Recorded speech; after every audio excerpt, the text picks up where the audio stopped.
Patricia se ha caracterizado siempre por ser muy curiosa, por eso cuando una amiga la invitó a una sesión de espiritismo, aceptó inmediatamente. No tenía ningún familiar cercano fallecido, así que estaba segura que solo sería espectadora de lo que ocurriera esa noche.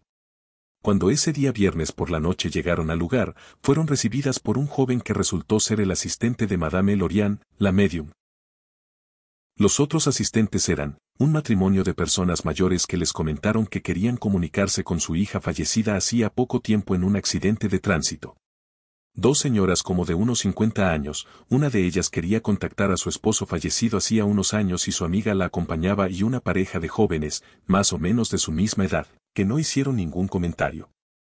El joven asistente les dio algunas indicaciones y los hizo pasar a una sala con una mesa redonda en el centro. La vidente ya los estaba esperando. A Patricia le tocó sentarse al lado del joven y cuando se tomaron de las manos sintió un escalofrío. Por indicación de la medium todos cerraron los ojos, pasaron unos minutos que a ella le sonaron una eternidad, cuando comenzó a sentir como un balbuceo. Pensó que obviamente era la medium pero para su sorpresa y la de todos, era el joven a su lado quien emitía esos sonidos. De pronto el balbuceo se transformó en palabras pero ella no podía entender a qué se refería. Decía que él era el culpable de la desaparición de la mujer, de Rebecca. Su cuerpo se estremeció. El caso Rebecca había sido un caso muy resonado hacía algunos años ya. Rebecca era la esposa de un reconocido comerciante de la zona. El tema ocupó páginas y páginas de periódicos y horas de televisión.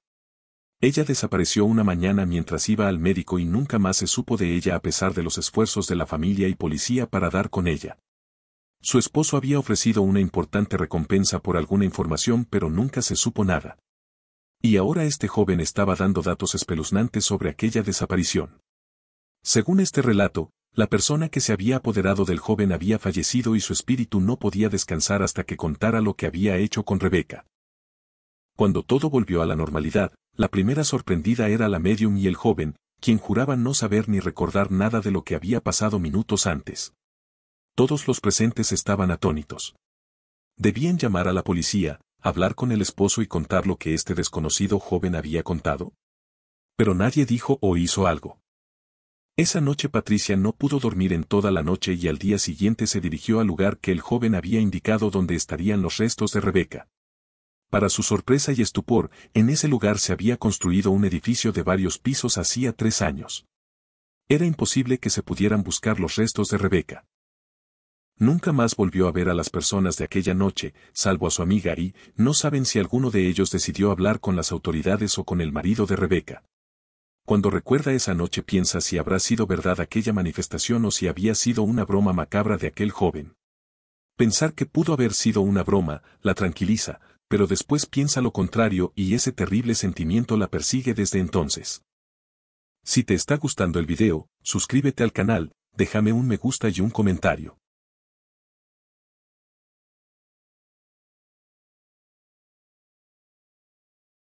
Cuando Emilia y Benjamín encontraron una casa para comprar acorde a su acotado presupuesto, sintieron que el universo entero les sonreía. La propiedad necesitaba muchos arreglos, pero siendo de ellos no importaba el tiempo que les tomara dejarla como el hogar que siempre habían soñado, para ellos, su pequeño de 3 años y Babi, el perro de la familia. La primera noche en la nueva casa, todos durmieron muy relajados, hasta Babi que pareció adaptarse muy bien al nuevo hogar. Sin embargo, la noche siguiente un par de ruidos extraños lo sobresaltaron. Cosas que caían al suelo sin ninguna explicación lógica. Trataron sin resultados de determinar qué podía estar ocurriendo. Pero cuando iban al lugar desde donde pensaban que eran, se sentían más alejados. Así recorrieron la casa varias veces, sin poder determinar el origen de tan molestos ruidos. Vencidos por el cansancio decidieron acostarse y tratar al día siguiente de determinar qué había sido y de dónde provenían. Así transcurrieron varios días, hasta que los ruidos eran más seguidos y ya tenían origen, un vaso que caía de la nada en la cocina, un cuadro que caía en la sala o un espejo que se rompía en algún lugar. Preocupados no solo por los extraños sucesos sino porque el bebé y Babi no podían dormir por las noches, intentaron averiguar qué podía estar pasando y es cuando quedaron atónitos y comprendieron por qué su casa soñada había sido tan económicamente accesible. El último de los dueños había permanecido en la vivienda solo 2 meses y la vendió sin pensar en recuperar el dinero que había invertido. Los ruidos y acontecimientos extraños lo habían perturbado y llevado a tomar la decisión de deshacerse de la casa inmediatamente. Él les contó entonces que en esa casa había fallecido el dueño original en circunstancias muy extrañas y al poco tiempo su esposa desapareció. Todos creen que fueron sus propios hijos quienes acabaron con sus vidas por una cuestión de dinero y que el cuerpo de la mujer podría estar escondido en algún lugar oculto de la casa y que él estaba convencido que era el alma en pena de la mujer, la que provocaba esos ruidos como un modo de llamar la atención. Emilia y Benjamín no estaban en condiciones de malvender la casa. Habían gastado en ella todos sus ahorros. Desesperados y sin saber qué hacer, acudieron a una médium. Quizá ella pudiera contactar a la mujer desaparecida o probablemente fallecida. Sintieron que nada ocurrió ese día, pero los ruidos fueron desapareciendo y solo se escuchaban muy esporádicamente. Meses después, alguien les contó que, una vez fallecido el esposo, la mujer, sospechando que sus hijos habían tenido que ver con su muerte, se habría ido a vivir con su hermana a otro lugar sin decirle a nadie dónde. Ellos no saben qué pensar, pero creen que tal vez era el alma del hombre quien pedía paz y que la presencia de la médium se la brindó. Y por eso los ruidos poco a poco iban desapareciendo. Nunca sabrán si la mujer en verdad vive actualmente con su hermana o qué pasó con ella, pero sienten que poco a poco esa casa se va convirtiendo en la casa que ellos siempre soñaron.